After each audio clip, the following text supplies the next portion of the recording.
So I'm Ravindran from IIT Madras, and so we are going to talk about reinforcement learning today. So I put the deep in there so that since you guys have already done your deep learning sessions yesterday and day before, so I can gently introduce you to the need for deep learning in RL, right? And so if you have questions, feel free to stop and ask at any time. And so I'm usually one of those restless speakers who like to walk the length and breadth of the room when I'm talking. Right? And I feel really shackled to my desk here now, having to sit and talk. Let's see how that goes. Um, I know that this is a very short introduction. We just have two sessions of an hour and a half each. But my entire NPTEL recording of my reinforcement learning course, which is like I believe a 45-hour recordings, are available online, and that URL. Let me see if I can use this thing properly. Uh, at that URL, right, of my web page. So it's permanently available. These are basically links to the YouTube videos, but you don't have to go search on YouTube. So you can just use this and go from here. Okay, and so let's get started. And please feel free to stop anytime, right? So reinforcement learning is all about learning to control. Right. So if you recall all the models of machine learning that you have been seeing so far, right? So it's always learning from some data, right? So you're given some training data, then you try to fit a model to the training data, and then you make some predictions on unseen data, right? So you have some human being who has either labeled the data and given it to you, or there is some kind of existing data store and you're trying to find patterns in it, right? It's all kinds of learning so far has been all about data, right? So I have a question. So I presume all of you know how to cycle. Yes? Okay. See, when I ask you these nice, easy, non-technical questions, answer. So that when I ask you technical questions and you keep quiet, I don't think too badly about the class, okay? So all of you know how to cycle? Ah, good. Fine. So how did you learn to cycle? Did you learn that from data? Did you learn it from watching thousands of hours of YouTube videos of people cycling? Okay, now I can get on the cycle and go, right? No, no, right? So you have to do it, right? You have to try things out. This is essentially a trial and error learning where you have to get on the cycle and then you move around. And it's not like it's without feedback. You know, if you fall down from a cycle, it hurts, right? So you know that there's something bad. You don't want to fall down. You want to stay balanced, right? And typically there is an adult who is around, right, who is encouraging you, saying, ah, good, good, good, and whatever, well done, and patting you on the back and so on and so forth. There's some amount of encouragement that you're getting, right? So if you look at the nature of the feedback that you get when you learn to cycle versus the nature of inputs that you're getting when you're doing supervised learning, right? So in supervised learning, you can think of the feedback as being instructions.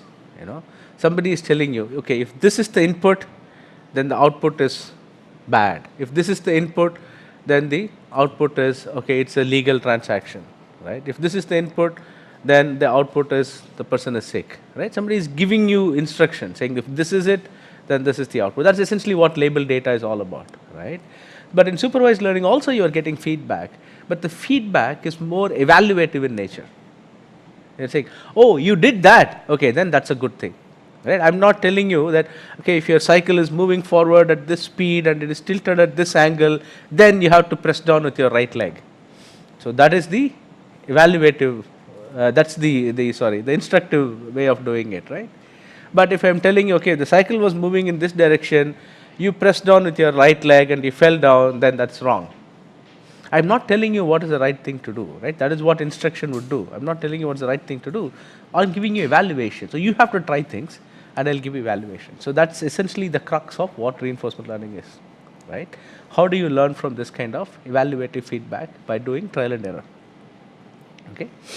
And so it's just not cycling, right? I asked about cycling because many of you would probably remember cycling, learning to cycle. But then if you go back and look at how babies learn, right, all kinds of learning phenomenon are like this kind of a trial and error learning. So walking, right? So babies learn to walk by standing up, falling down, something like that, right? And even talking, right? Babies just do random vocalization, goo goo, something like that, and then somebody will say, oh yeah, he said mama now, right? And then people will latch on to that, and the baby gets all positive feedback. It thinks, oh, I can make all these very tall people go crazy when I say some things, right? So let me try doing it again, right? So that's the kind of feedback the babies are going to get, and then that's how they learn, right? So everything is, a lot of human learning is like this kind of trial and error, right? So that's what reinforcement learning is. This is trial and error learning paradigm put in a very, very rigid, nice, well-defined mathematical framework, right? There is this whole notion of rewards and punishments. You do well, you get rewarded. You do bad, you get punished, and you learn from this, right? And your goal is to learn to maximize some kind of long-term performance, right? So the crux here is that you learn about a system through interacting with the system, right? Learn about the system by interaction. And it was actually inspired by behavioral psychology. In fact, some of the very earliest reinforcement learning papers appeared in psychology journals, not in computer science journals, not in AI venues, right? So they appeared in psychology journals. And how many of you heard of Pavlov's dog? No? Not one? Yeah? Sorry? Oh my God, no. Pavlov was not that bad. He never gave them shocks. Okay. Bell. Right? So what Pavlov did, Ivan Pavlov was a behavioral psychologist. So what he did was the following, right? So dogs, when they see food, they salivate, right? So why they salivate? Any idea why they are salivating when they see food? Any idea why do you salivate when you see food?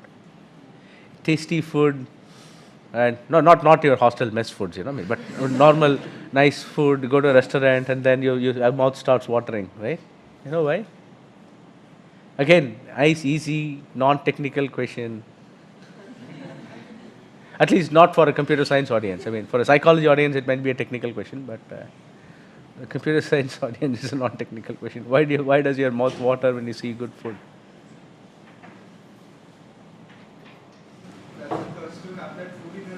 Hmm?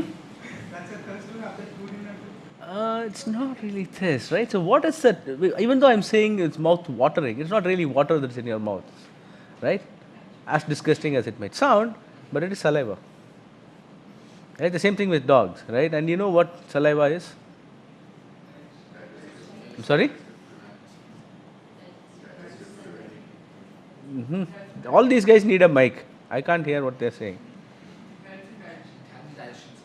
Yes, it's a digestive fluid, right? My God, I finally heard one thing. Is it the acoustics of the room, or am I just going deaf? I don't know. So the saliva is a digestive fluid, right? So you are basically getting ready to digest the food. The same thing with dogs, right? So you show them food and they're getting ready to digest the food, right? It's a very, very practical response. Right? There's nothing esoteric about it, right? So what he did was, well, dogs salivate on seeing food, and if you ring a bell, dogs maybe bark at you, right? But they don't salivate. Right? They hear some noise and they don't salivate. So what Pavlov showed was, if you present the dog food whenever you are ringing the bell, or whenever you give it food, you ring the bell, right? Whenever you give the dog food, you ring a bell, right? After a while, what happens is, when you just ring the bell, there is no food there, right? It starts salivating. Right? So what has essentially happened is that it has learned to associate an input, which is the sound of the bell, with a reward, which is the food, even though the reward itself is not actually presented, right? So this kind of learning associations between stimulus and response, stimulus and action, right, and rewards, is what the crux of reinforcement learning is. This is where all it started, and so what I'm going to do is get you into one main concept of reinforcement learning very, very gently, okay? So all of you know Tic-Tac-Toe? Come on, at some point the non-technical questions will stop, right? So don't so answer now, right? Okay, people know Tic-Tac-Toe? Yes. How many of you are playing it now? Okay. Who? Now? One person? Okay, well, okay. Fine. I promise the class will become more interesting, so you'll have to stop playing Tic-Tac-Toe at some point. But, right? Of course, who plays tic-tac-toe nowadays, right? Most of you are probably playing some more interesting game on your phone back there, right? No, no, not tic-tac-toe. Yeah. Huh? You still play tic-tac-toe, is it? Oh, okay, fine. So here is the goal here is to learn to play tic-tac-toe, not because somebody gives you an instruction, but by repeatedly playing the game. You know, play the game again and again and again. Nobody tells you what to do. All you know is that you have to put one of those symbols. You have to take turns, and you have to put one of those symbols in one of those squares, right? So that's all you know. And a win gives you 1 point. Let us say that gives you the pat on the back. That's the reward. And a loss gives you a -1, right? That's your punishment. And a draw gives you 0 points, right? So how do you learn to play tic-tac-toe from repeated play? So I'll show you one very simple way that people did it. And so this was a system built by Michie and Chambers back in the 60s. So what they did was they used a set of matchboxes. So MENACE stands for Matchbox Executable Noughts and Crosses Engine. So noughts and crosses is what the Britishers call tic-tac-toe. You know, they were always very, anyway. So Britishers called it noughts and crosses, and they built something called Matchbox Executable Noughts and Crosses engine. So what happens is, so there are a bunch of matchboxes, right? You can see there's a bunch of matchboxes, and each one corresponds to some specific board position. Okay, if I put it there, it looks like I just played the board there. But anyway, so each one corresponds to a specific board position, and each matchbox has a set of colored beads in them, right? Different color bead corresponds to different move that you can make, right? So in a position like this, there will be 5 different colored beads inside the matchbox. Not that you can see all of them, but there will be 5 different colored beads in the matchbox. And during the gameplay, if you come to a position like this, right, you open the matchbox, take out a bead, and see what the color is, and then you make a move in that position. Okay, whatever is the color, don't think about it. Just open the matchbox, take out a bead, and make a move. Okay. Fine, and then your opponent will make a move, and then you'll go to one other position like this, and so on and so forth. Right? So then what happens? So at the end of the game, you remember all the matchboxes that you opened and all the beads that you took out, right? So you remember all those beads, right? And at the end of the game, if you win the game, right, in every matchbox along the way, you put back 2 beads of the same color that you took out. Okay? You get it? You put back 2 beads of the same color that you took out. If you lose the game, you throw away the bead and close the matchbox. Right? And if you draw the game, then you put back the bead in and close the matchbox. Okay? Make sense? So what have you done now? Well, what was the mechanism? Of course, you win, you get a +1. So what was the exact mechanism that you have used here? He added the same stone, so that the probability of getting the same is increased somehow. Yeah. And if you are losing, you are removing it, so the probability is decreased from that. Sure, exactly. And if you draw, you put it back and you leave the probability same. So if you remember, so what are you doing? You open the matchbox and you take out a bead at random, right? So if instead of 1 bead of that color, now I have 2 beads of the color, and if I'm choosing at random, then the probability of picking that color has gone up, right? So essentially, whenever I win, I take all the moves that led to a win and I increase their probability for the next time I play. So whenever I lose, since I have thrown away the bead, right, the probability would have come down. So whenever I lose, I decrease the probability of the moves that led to a loss, and whenever I draw, I leave the probabilities unchanged, right?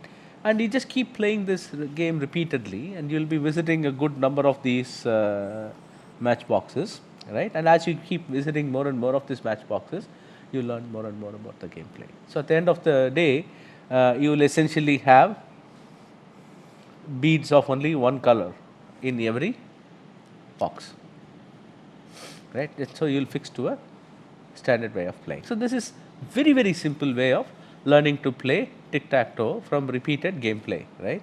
In fact, roughly something that there is a technique for doing reinforcement learning that corresponds to this what MENACE did. It's called Monte Carlo algorithms. So the MC algorithm essentially gives you a way to play tic-tac-toe. Okay. So let's move on. So what have we really done here, right? So when you are playing tic-tac-toe, you start from the position and then you make a series of moves and then you come to a win, right? In this case, you have won the game. And then what you do is you trace the path back, right? And you are updating all the probabilities in that path, correct? Okay. But you know, tic-tac-toe is a funny game, right? So I don't really have to wait all the way till the end. Suppose I am in a position like this, right? You notice the position that we're talking about here, right? Do you have to go on playing till the end of the game to know that I have won?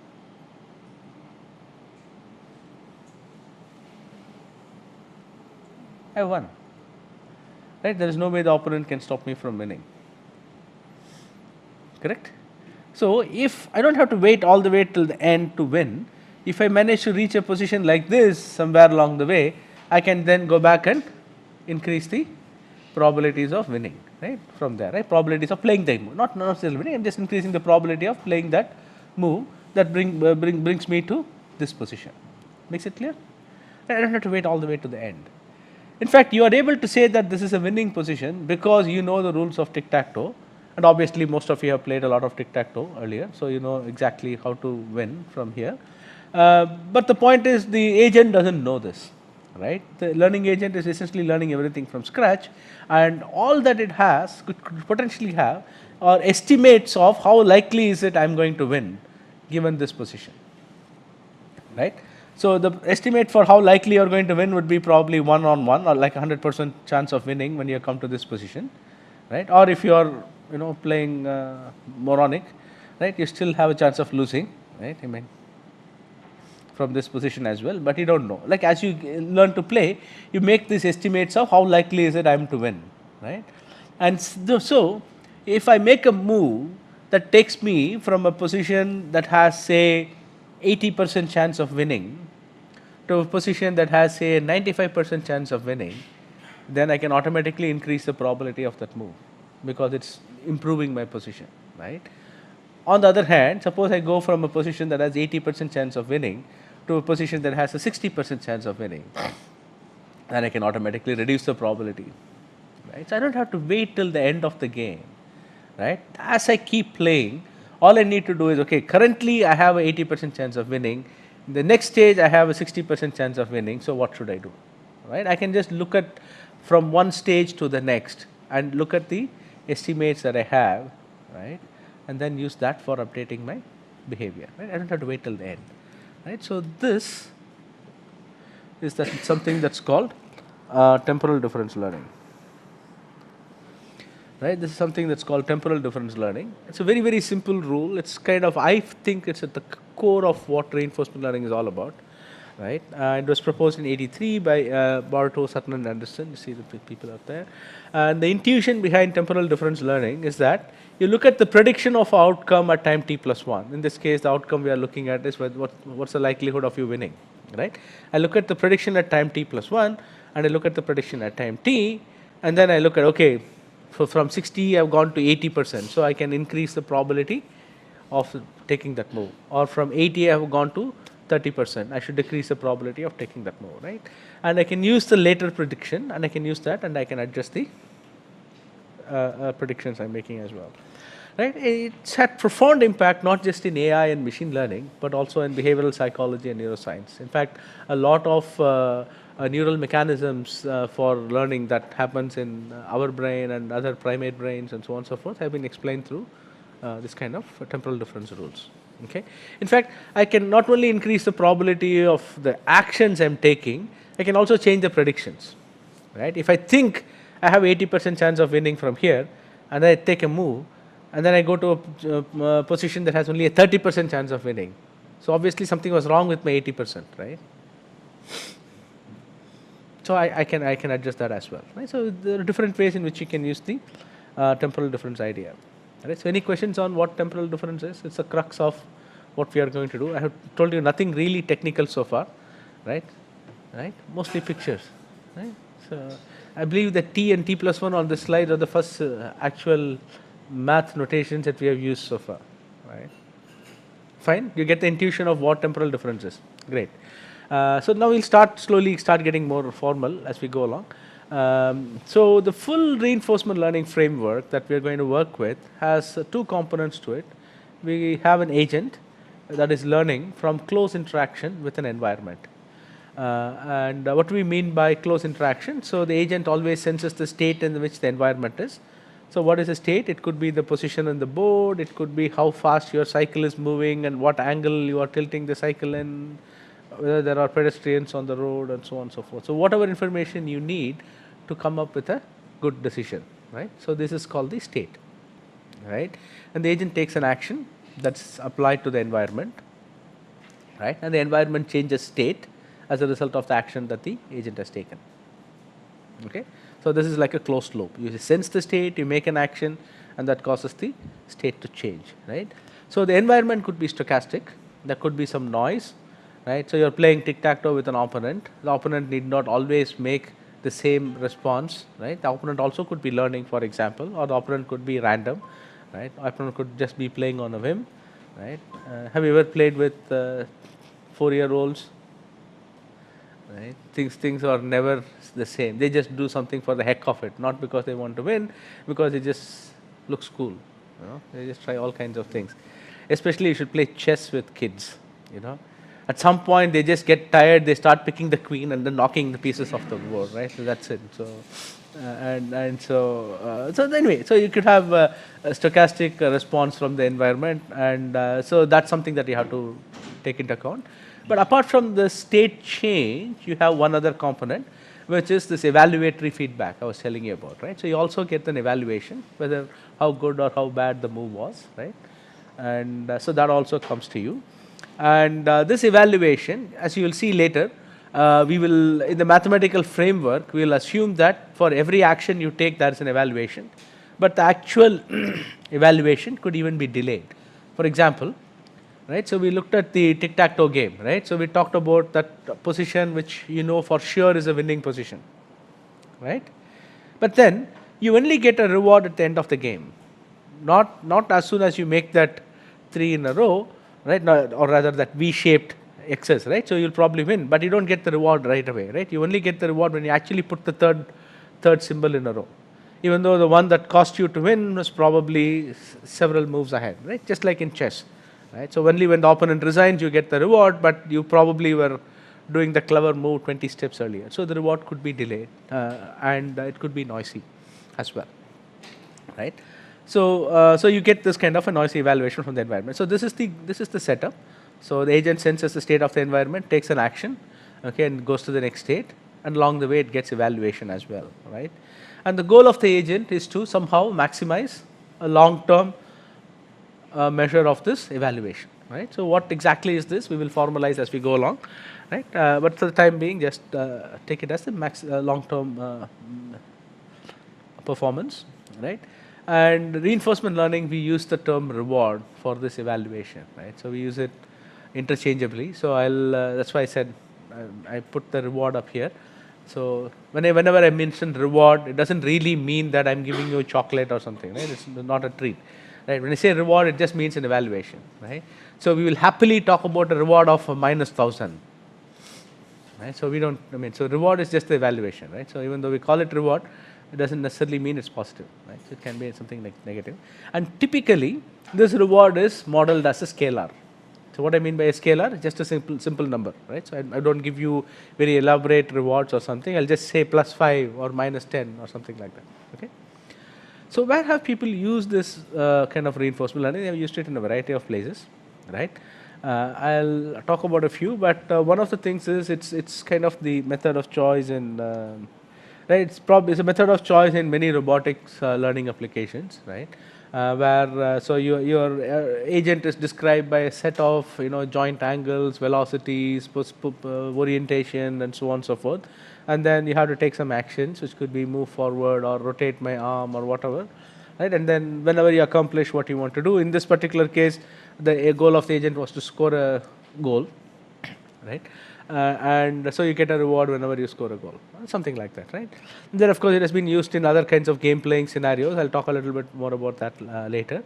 And in a lot of complex control problems like helicopter flying, and also things like recommendation systems, right, or personalization engines, right. So we'll talk about a couple of these in more detail, and so that's actually not a cut and paste error. So if you notice, the helicopter is flying upside down. So many of you might recognize this guy, Andrewing. It's Ing. Okay. Yeah, so this is he started doing this as part of his PhD work when he was at Berkeley, and then continued doing this at Stanford. Several of his students have also done this stuff. So that's a helicopter that was trained using reinforcement learning, right? So the whole bunch of state variables, the angle of the helicopter and a bunch of things that determine the state, and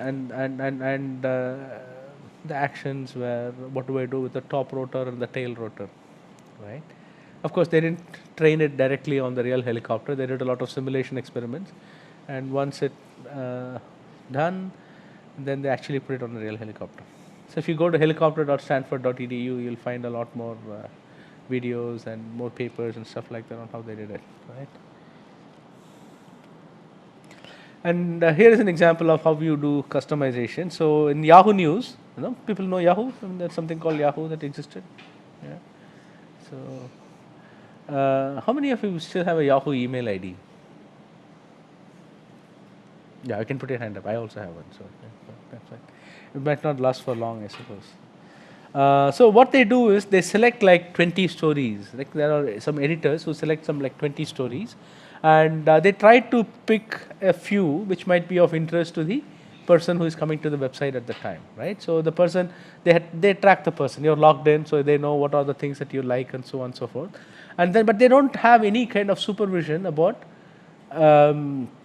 what of this current 20 stories you will like. So basically, they'll have to show things to people, and if you click on a story, then you get a reward, right? If you don't click on a story, then you don't get a reward, right? So that's basically how they train it. It's a reinforcement learning system.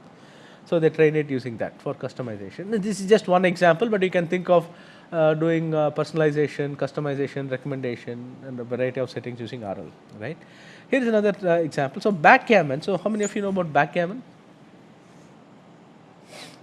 1, 2. Okay, so tell us what is Backgammon. I don't remember the rules exactly. No, but you should know something, right?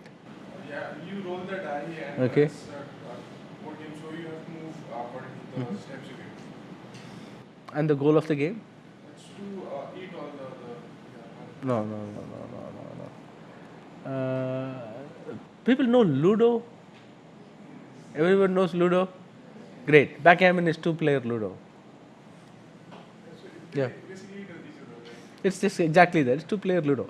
So the goal is not to eat other people's coins, but to get your coins off the board, right? So the white guy, I think, no, the black guy starts from here, has to go all the way here and take his pieces of the board, and the white guy starts here and comes all the way here and takes his pieces of the board, or something, one of those things, right? So as you keep, so once you are on position 1, and if you roll a die 1, then you can take the piece off the board.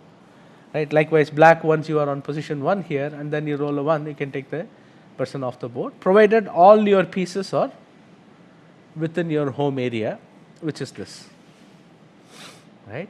Of course, when you cut somebody, they go back all the way to the beginning. So the more you cut your opponents, the more you slow them down. But that's not the objective of the game. And anyway, the point is, it's a very hard game to play using conventional AI techniques, because the effective branching factor, right, it's about 400. Chess has a branching factor of about 35. So you remember the tic-tac-toe tree I was showing you? There's a tree had some branches, right? So the average branching factor in backgammon is like 400. You can imagine that a tree that divides 400 ways, right, in every step as you go down, right? Imagine how hard it is going to be to search a tree like that, right? And not only that, you have this die roll that makes the whole thing stochastic. So it was considered a very hard game for AI to play. And this person, Jerry Tesauro, built this backgammon player based on TD, right? That could beat the best human player back in '95. An amazing thing, right? It learned completely by self-play. What do we mean by self-play? The backgammon player played another copy of itself. It didn't play against a human. and the only feedback it was getting was whether it wins, loses, or well, there's no question of drawing here. How badly it wins, or how bad. I mean, how well it wins, or how badly it loses. So if it just wins, it gets a point. If it wins heavily, it gets 2 points. If it then backgammon has different levels at which you can win. Right? You can win, then you can trounce the other fellow, right? And so you can do that. The gap can be all the way up to 128 points. It does. It does a lot. No. By how much you win, right? You actually can bet. There is something called a doubling cube in backgammon. So whenever you're playing, you can say, "Oh, I think I'm in a good position, so I'm going to say this game is worth 4 points now." And then the opponent wants, then he can say, "No, it's worth 8 points." And then if he thinks he's going to win, so you can keep going. Can actually go up to 128. So a single game can become worth 128 points. Because of that. Otherwise, it's normally worth 1 point. You can imagine how much they can double it. They can double it up to 7 times, basically. Right. So, but then it learned completely from self-play, and all it got was these points it was getting from the games. And most amazing things, it is basically learned new moves, not recorded by humans in centuries of gameplay of backgammon. It learned new ways of new strategies for playing the game, which is amazing. That's what it learned through self-play. If there had been a human instructing it, right, it might have learned to play at the human level. In fact, Jerry Tesauro had an earlier version of the backgammon player called NeuroGammon, right? And NeuroGammon was trained using supervised learning, right? It used a neural network. So essentially, whatever Mitesh was talking to you about in the last 2 days, like it used backpropagation. I assume all of you are experts on backprop now. Yes. No. Okay. So you should know that I have been talking to all the people who have been teaching before, so I know what they have been trying to teach you. So if you tell me I've never heard of those before, I'm not going to believe you. So anyway, so so backgammon the NeuroGammon was trained using backprop, and it played really well, right? It played at the level of Jerry Tesauro, who himself was a very good backgammon player. So he came up with all this very good moves that you have to make given a specific board position. So it just learned to imitate him. But then TD-Gammon was so good that it basically could wipe the floor with Jerry, right? So that's amazing thing about self-play, right? And of course, more recent stuff. There's all this excitement about learning to play video games, right? It learned to play video games from scratch, which is amazing if you think about it, right? So just take this. People recognize this game? No. It's called Space Invaders. Right? It's an old game, but I guess people do play this still. So imagine, so I'm moving my joystick, right? The agent is moving a joystick, it just moves the joystick left, right? And what's going to happen? A whole bunch of pixels on the screen are going to move, right? I have not told you which pixels you are controlling even, right? So in this game, when you move left, you are controlling the green pixels, right? In this game, when you move left, what are you controlling? You're controlling these things, right? And in this game, if you move left, what happens? Nothing. You have to move up. Okay, left is a no up, right? So you have to actually move up in this game, right? You have to move up and down. So you don't even know what are the pixels that you are controlling. So you don't know that this tiny dot here or this tiny dot here is one of the most important components, right? So you have all these big color blocks here. Okay, they are not. I mean, this is more important than all of these things, right? So think about it. Stop and think about it. If I'm going to learn this from scratch, it's a really hard game, really hard problem to learn from, right? I mean, we are as humans have a lot of experience playing with balls and things like that. Also, you see a dot that is moving very purposefully across the screen, you know that it is important, right? But then for some learning agent learning this from scratch, it's actually very hard, right? So at that point, it was considered one of the hardest learning problems solved by a computer, right? This is back in 2005. And of course, then we learned that whenever DeepMind publishes a paper, they keep saying that, oh, this paper is the hardest learning problem solved by a computer. Basically, they're advancing the state of the art significantly. But more importantly, for the rest of the community, it was reproducible, right? So none of the things I was talking about earlier, right? There is one backgammon player, TD-Gammon player in the world that was trained by Jerry Tesauro, right? And the only successful helicopter player is in Andrew's lab. or Peter Abel's lab. I mean, depending on who is taking that over now, right? And so like that, you have very one-off sporadic successes of RL. But then this Atari thing was very easy to reproduce. So a lot of people could get on board, and it became really popular all over again, right? So now everybody is doing reinforcement learning.